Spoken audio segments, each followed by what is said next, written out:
All right, hello everybody. Welcome to Taped Crusaders, the world's greatest podcast. This is your co-host Mike Allan. I'm joined by Joshua Mervell, and today we're going to be taking a look at the TV movie, The Incredible Hulk Returns. Made for TV movie. Yes, The Incredible Made for TV movie. Yes, it is incredible. We're going to talk about that, and we're joined by Champ Ian. Hi.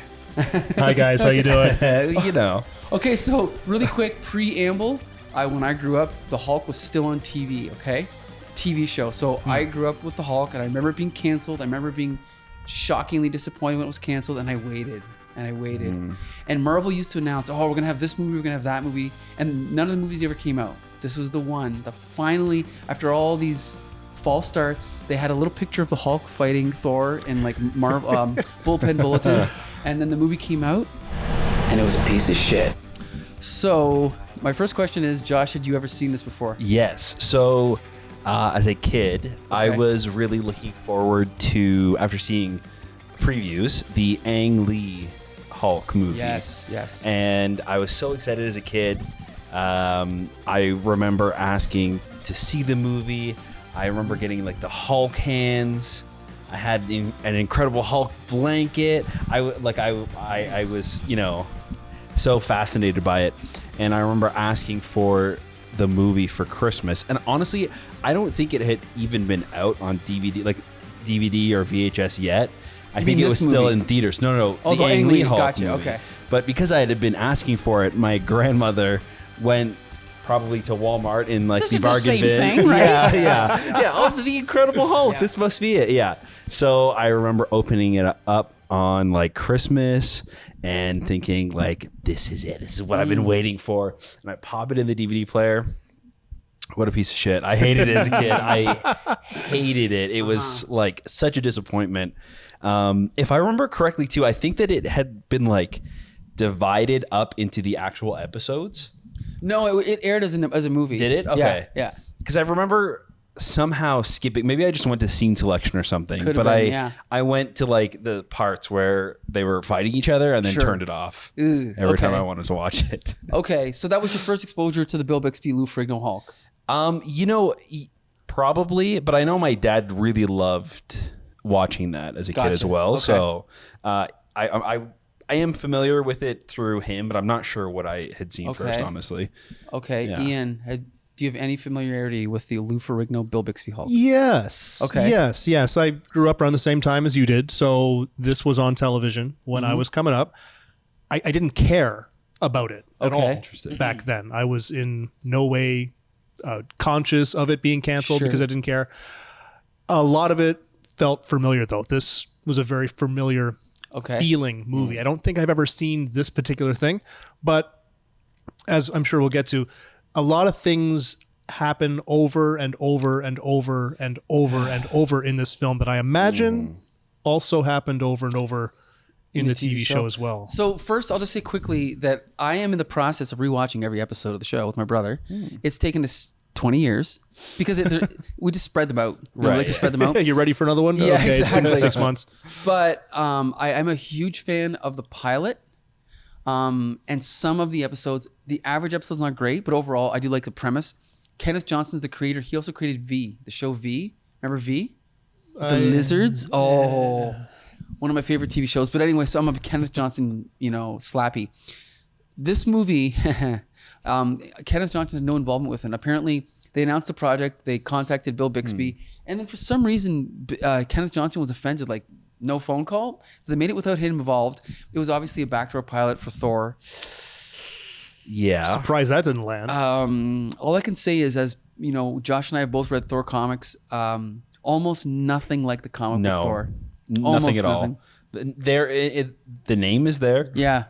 And okay, so just to be fair, Ian, this is a crash course for you. Okay. When Thor was created, Donald Blake was a lame, that's what they used to call them back then, lame doctor. I think that meant he had like a limp. A limp. Yeah. Okay. So he was a lame doctor who used to tap his stick and a cane, and like switch bodies with Thor, and like he would disappear and Thor would appear and Thor would fight crime, and then so they'd never be in the same room together at the same time. And then over the next couple of years, they changed the premise and they revealed that it was almost like a curse put on Thor to inhabit the body of Donald Blake on Earth. Yeah.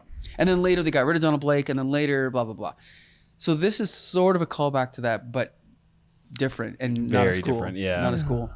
And apparently when they did the casting call, they picked the most annoying actor on earth to play this role, but we'll get to that in a minute.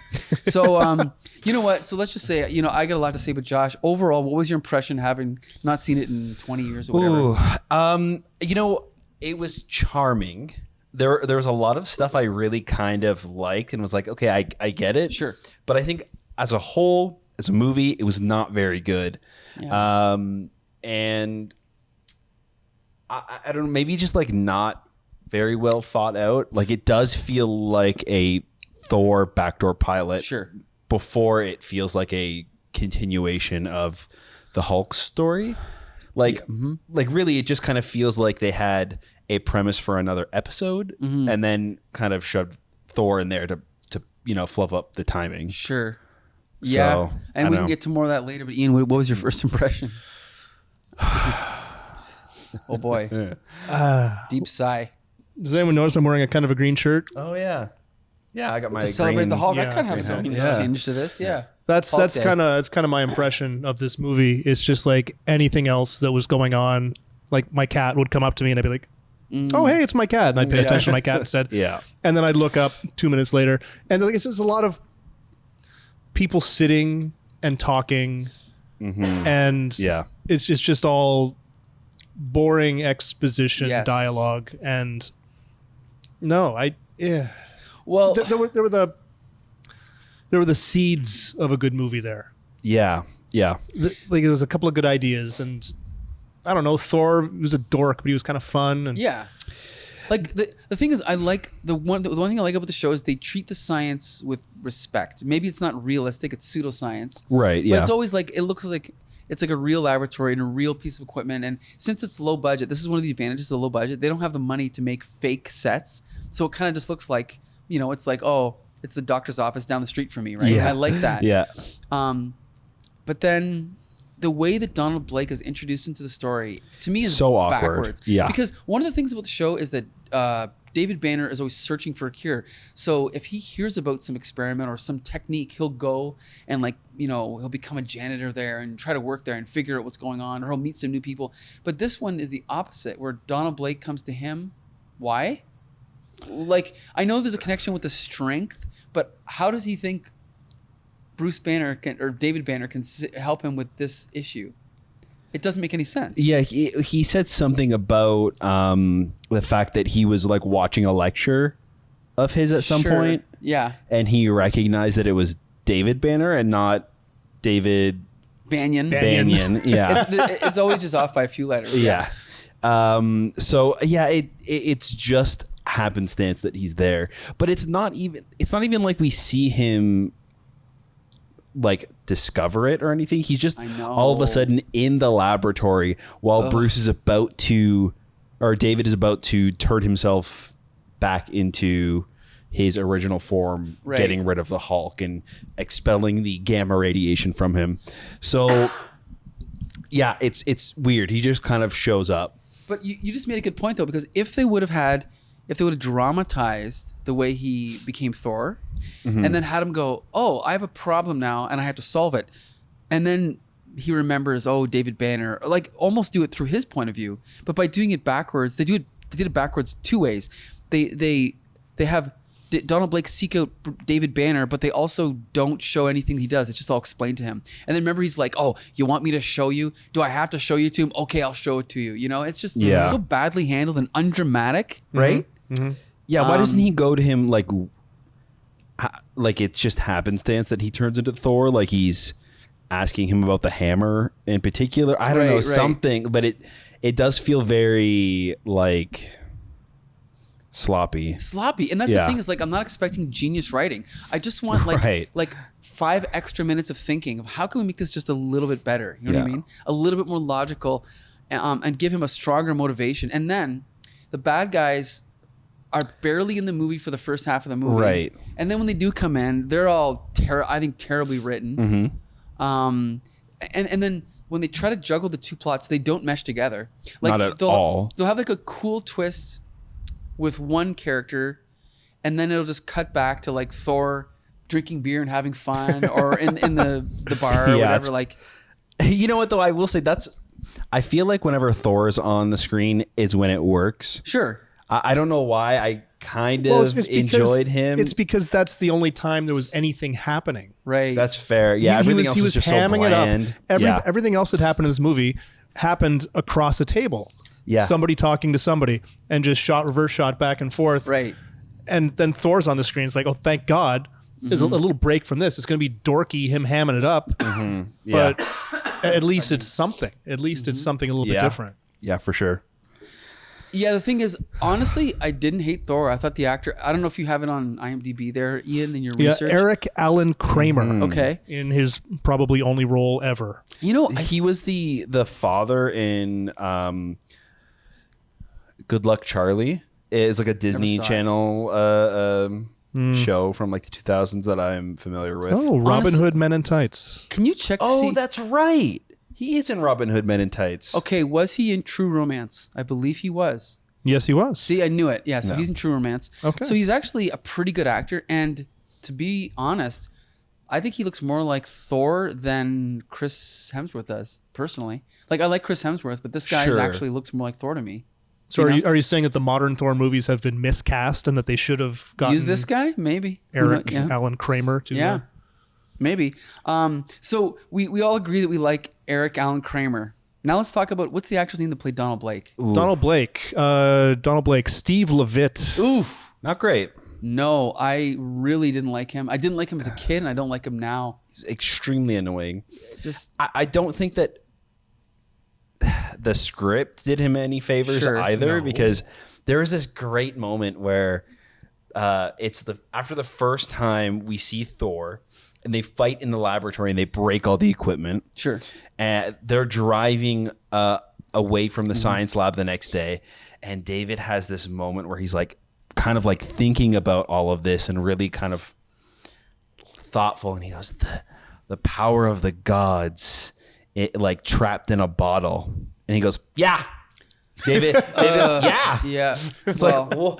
It was just like, I don't know. It was like this like thoughtful, like kind of like cool dialogue. And it's interrupted by, yeah. No, that's the difference between the two actors, because I think Bill Bixby is actually a great actor, and he's very serious and whatever. He does a good job of playing the tortured soul. Definitely, definitely. And this guy, it's like he's auditioning for like to be the goofy friend on a sitcom, and with his stupid hair and just his jokes, none of them are funny. And I mean, that's also the writing, but yeah, I just didn't like him at all. And you'd think that they would want to make him more of like the straight man, or like even like more nervous than he is. Sure. And more serious, but he is kind of the jokey kind of not slapstick, but like he's the class clown. Yeah, but it doesn't make any sense when you think about like the dynamic between David Banner and the Hulk, and then Donald Blake and Thor. They should be like opposites to each other. You don't really see that. Like I don't know. He doesn't feel like an opposite to Thor. He's different, but maybe not opposite. Like he's not different enough. Right. Yeah. And his just, I don't like that forced TV humor where, you walking Buick, or what does he call him? A walking Buick or something like that. Yeah, it's like, was that an insult? It's just, those things are terrible. I don't know. I just thought it was brutal. Yeah. I didn't even know what else to say. I mean, I didn't even remember the girl, the love interest. She was okay. Yeah, she was really not. She was just kind of there. Just there. Yeah. She was just somebody that he worked with, and right. She was there for the first few minutes of the movie and the last few minutes of the movie. Yeah, wait, she was kidnapped. They kidnapped her. Yeah, she was kidnapped. Okay. But other than that, well, there was also sorry, I just drew a blank. Oh, so we have the two bad guys who are famous character actors. In fact, they're so famous, I thought they were the same person until I saw this movie again. I'm like, oh, okay. But one of them was in First Blood, I think. okay. And then the other one was on top of many other things, he became a voice actor.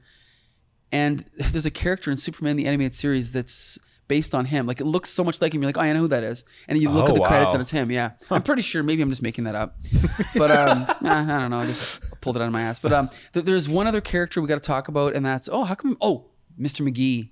Jack McGee. Sure, yeah. The guy who's always following him and trying to get the expose on the Hulk. All right. He was in a recurring. He was the only other recurring character in the old TV series. And I remember even as a kid when he would show up, my stomach would churn. I'm like, oh no, really? He's gonna find out that David Banner's the Hulk, because he never knew. He only knew that David Banner had a connection to the Green Monster. And so he was like working for like a National Enquirer type paper, and he was always trying to prove that there was a connection. And he'd basically follow him from town to town. Like David Banner would get into an adventure and then disappear, and then Jack McGee would find him. So in this movie, they brought him back. Unfortunately, it was his last time playing the role, because there's still 2 more movies, but I think he died. Oh, yeah. So, but he honestly, again, didn't do great. The scene where he comes to the apartment and Thor has his towel on, I thought that was a forced attempt at humor. Would you think, Ian? It got a chuckle out of me. Okay. Oh, it got a chuckle out of me. Look at that. Okay. I forget exactly how the dialogue went, but Jack McGee, he knocked on the door. He's like, "I'm looking for a man," and Thor's like, "You found one." Yeah. He played up the discomfort. Sure. Very well. I mean, he did it well. It just, because I've seen the old show, it just seemed like out of character to put him in that. Oh, okay. Because I've never seen the old show. Yeah. To put him in that situation. He just seemed out of character or out of place in the entire movie. Like, Yeah. he didn't really belong in it. Yeah. I don't know. I don't know how they could have incorporated him into the actual story of it, but he did just feel like he kind of felt like a cameo today. You know, like an unneeded Gal Gadot type of like showing up in the middle of You're totally right. somebody else's movie for no reason, just because. Oh, I recognize that person. It didn't. I don't know. It didn't work for me. It worked on me as a kid, but not as an adult. Well, he didn't affect the plot in any way, nor not at all. was there any danger of him affecting the plot. So it was like he was kind of shoehorned in there. You're totally right. And I didn't, like you said, that he's one of the only recurring characters from the original TV series. I had no idea. Right. And because of that, it just seemed like, what's this reporter doing now? Right. Why is this guy here? What's his point? Mm-hmm. So that's the thing. I mean, like we mentioned, this came out 6 years after the first one. It did lead to 2 other movies. Unfortunately, Bill Bixby actually died after the 3rd movie of cancer, unfortunately. Oh. Yeah. Lou Ferrigno, still alive, still doing comic conventions in our area. We've seen him here. Okay, let's just talk about the Hulk. I personally think, pardon me, if they made a $200 million Hulk movie in 2024, they should get a human being in green makeup to play the Hulk. Maybe not Lou Ferrigno, but Ian, what do you think? Do you prefer a CGI Hulk or a human actor? I always prefer a human actor. All right. I always prefer a human actor. I don't know about Lou Ferrigno. Okay. I mean, he's getting old. He doesn't. I mean, I don't know about him then. Sure. Oh, what's it? He didn't do anything. But really. he flexed his muscles. He flexed his muscles he showed how tough he was. over and over and over. That's his move. Yep. I know. And sometimes I thought, like, are they just repeating the same shot over and over again? Yeah. Because like it's everything. It's the same. It's the same. And I will give them credit that they tried to work practical effects in there in order to demonstrate the Hulk's strength, right? Like he's smashing things, he's bending what are apparently he's throwing a steel I-beam around. Mm-hmm. Sometimes it looks silly, but this is 1988 TV movie. Yeah, I'm giving him credit for that. I don't think I buy the size, especially when you're introducing characters like Thor. He looked small next to Thor. Okay. Like he looked. Can I just point out something? And I want you to cut this shot in, Josh. Okay, yeah. This is Lou Ferrigno standing next to Arnold Schwarzenegger. He looks like a small little man. Arnold Schwarzenegger's on the left. What? Yes. Oh. Lou Ferrigno is a giant compared to Arnold Schwarzenegger. You are correct. Yeah. Okay, interesting. Yeah. I don't know. Maybe it's just because he was like crouched down doing the whole Hulk shtick. Sure. But he looked shorter in a lot of the photos. Yeah, a lot of the shots. I don't know. I just like that. To me, that's just bad camera work. Like they easily. I mean, if they can make the Hobbits look really small in Lord of the Rings, they can make Lou Ferrigno look bigger than he actually is. Sure. Hey, just move the camera down. Yeah, a little exactly. bit. It's tilted down and trick photography. That also got a little, like I've done tricks like that, but you put the camera low, you put it under their feet. I'm sure they could hang them 8 feet off the ground, right? Right. But instead, no, it's like eye level, and they're And hanging. they keep cutting back to I it, know. and they're just like dangling, like it's not doing anything. The thing that made me chuckle about that scene is that somehow these two average, they're bigger men, but like they're managing to keep the helicopter from taking off. Like Right. as though if they were in the helicopter, would it also not be able to Good take point. off? Good. Yeah, like let's hold it, even though we're not on the ground. We're gonna hold it. Ah, yeah, like it's impossible. Yeah, it Yeah. defies physics. Yeah, I don't. It's just strange. That scene particularly too. I was like, it bothered me because the scene before, like, the Hulk easily took down all of those guys, like no problem at all. And then later, like the next scene, with the help of Thor, the two of them couldn't stop those guys, and they're like practically in the helicopter.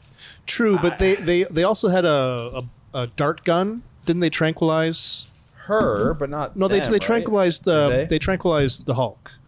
They got Bruce Banner, and then he turned into the Hulk, I think, right? Didn't? No, they tranquilized him again once he was the Hulk. Okay. Is that okay? Maybe I don't know.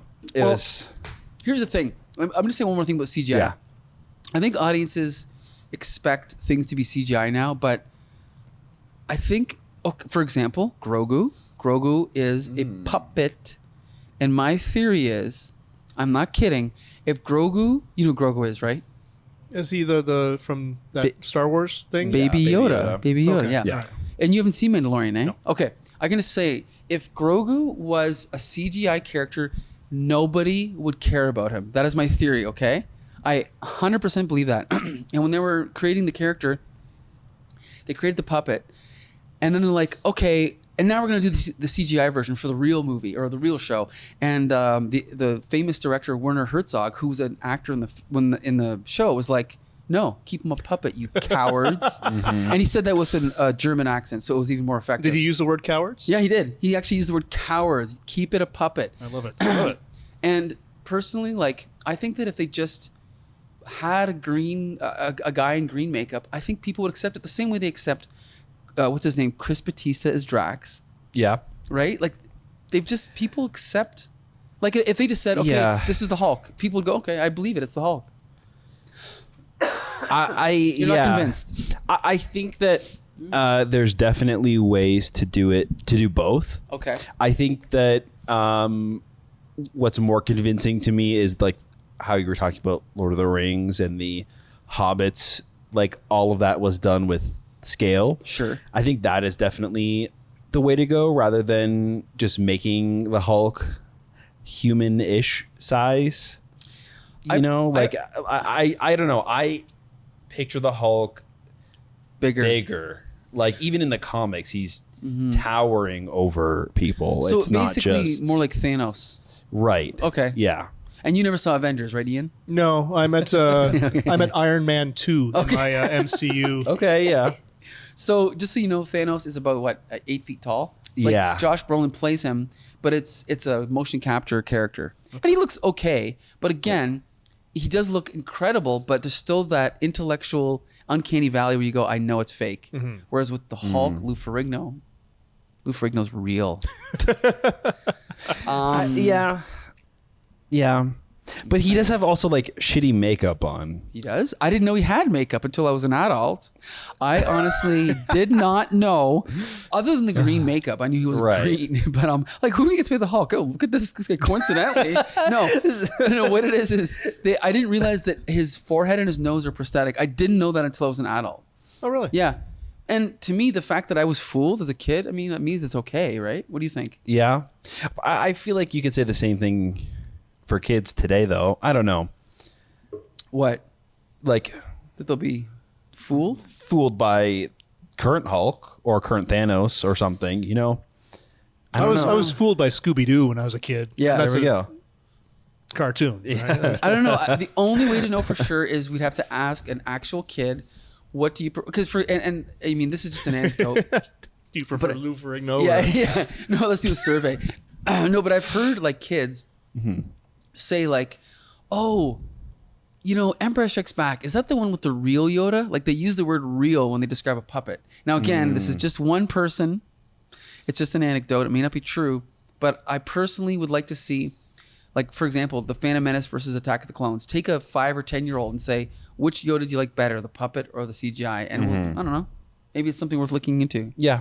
No, I also prefer puppet Yoda over CGI Yoda. So, like, I don't think it's always the case where CGI is better, for sure. I think practical effects are amazing and I think should be the standard. Sure. But I think for certain things that are supposed to be lifelike and fantastical and also human-ish, I think CGI is a good thing to kind of... Okay. Well, I'll have you know that on this show, Taped Crusaders, eventually we are going to review Hulk and Incredible Hulk. So, Ian, if you haven't seen those yet, have you seen Ang Lee's Hulk? No, I've not. Oh, there you go. But you must. I asked for it for Christmas, but I didn't. Damn it, Grandma. Yeah, but you must have seen Ed Norton's Hulk because that's technically the second MCU movie. Is it really? Yes. Yeah. Oh, I guess I'm further back than I thought. Yes. Or I'm skipping around. But that's okay because we're going to eventually get to it on this show, and we're going to get to every single superhero adaptation. Do you have any final words about Hulk, Ian? No. There's nothing to say about it. Okay. Yeah. We should have done this whole episode in towels like Thor. That would have been a little gift for our viewers, eh? Oh, yeah. That would have been good. Anyway. Want to reshoot it? Yeah, you know what? Let's start over. Josh, any final words on the Return of the Incredible Hulk? Or is it the Incredible Hulk Returns? The Incredible Hulk Returns. I had that backwards. No, I don't know. I had a little bit of nostalgia watching it, but I think it's pretty kind of crummy. I don't know. Yeah. But I also know the future of Hulk and some of the other things that we're going to be watching, and we might be counting our blessings when we get to Ang Lee Hulk. We'll see. Yeah. I mean, we got a few more Hulks to go before we get to that. But yes, there's more to come. They should have called Kenneth Johnson. Everyone go home, check out V. Unfortunately, we're not going to review it on the show, but it's a great show. Also, he did the TV show Alien Nation. Remember that? I remember of it. Yep. He didn't do the movie. He did the TV show, though. So there you go. Kenneth Johnson also did Bionic Woman. Okay. So I guess that's it for this episode of The Incredible Hulk Returns, not to be confused with The Return of the Incredible Hulk, because that's an episode of the show. But anyway, Josh, you can take it from here. Yeah, thank you guys so much for listening to the podcast. You can also watch our podcast on our YouTube channel at the Comic Book Syndicate YouTube channel.